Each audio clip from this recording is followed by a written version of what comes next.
15 अगस्त 1947 की सुबह का सूरज यूं ही नहीं उगा था।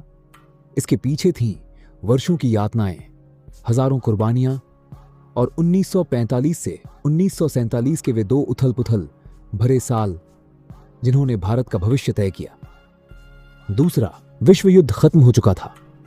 ब्रिटिश हुकूमत पूरी तरह टूट चुकी थी, लेकिन भारत को आजादी की मंजिल तक पहुंचने के लिए अब भी सबसे कठिन परीक्षा से गुजरना बाकी था।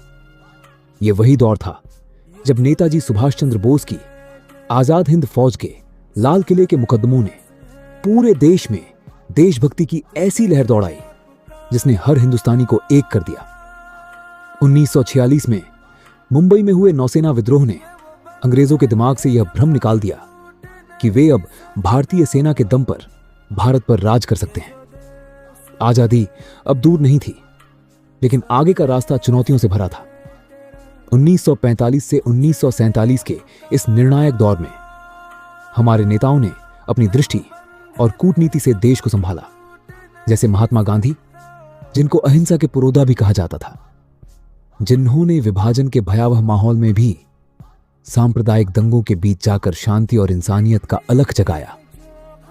पंडित जवाहरलाल नेहरू, जो अंतरिम सरकार के प्रमुख के रूप में सामने आए, जिन्होंने वैश्विक मंच पर भारत का दृष्टिकोण रखा और स्वतंत्रता के नए ढांचे की नींव रखी।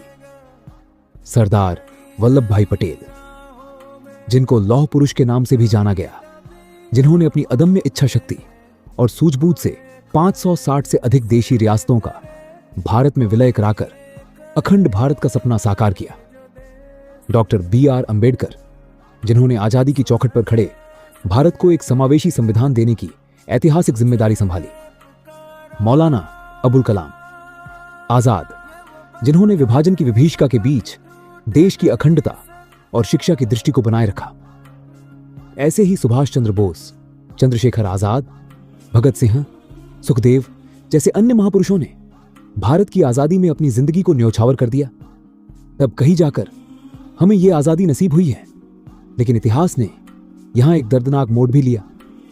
अंग्रेजों के द्वारा माउंटबेटन योजना लाया गया, जिसके तहत भारत को दो हिस्सों में, अर्थात भारत और पाकिस्तान, दो देशों में बांटा गया, जिसके कारण स्वतंत्रता के साथ साथ विभाजन का डंक भी हमें मुफ्त में मिला।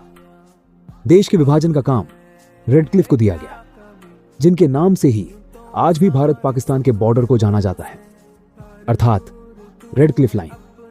रेडक्लिफ को देश के बारे में कुछ भी नहीं पता था।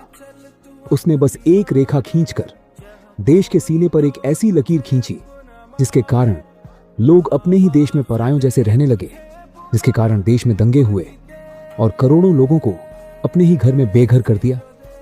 और फिर आई 14 से 15 अगस्त 1947 की वो ऐतिहासिक मध्य रात्रि।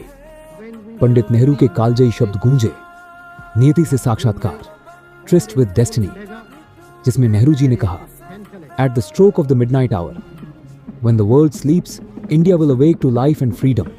The stroke of the midnight hour, when the world sleeps, India will awake to life and freedom.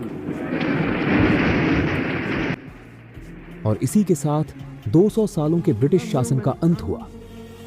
लाल किले पर गर्व से हमारा तिरंगा फहराया।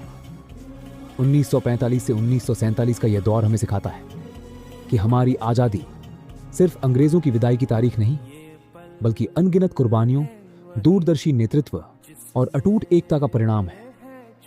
आइए आज हम अपने उन सभी महानायकों और अनाम शहीदों को नमन करें, जिनकी बदौलत आज हम आजाद भारत की फिजाओं में सांस ले रहे हैं।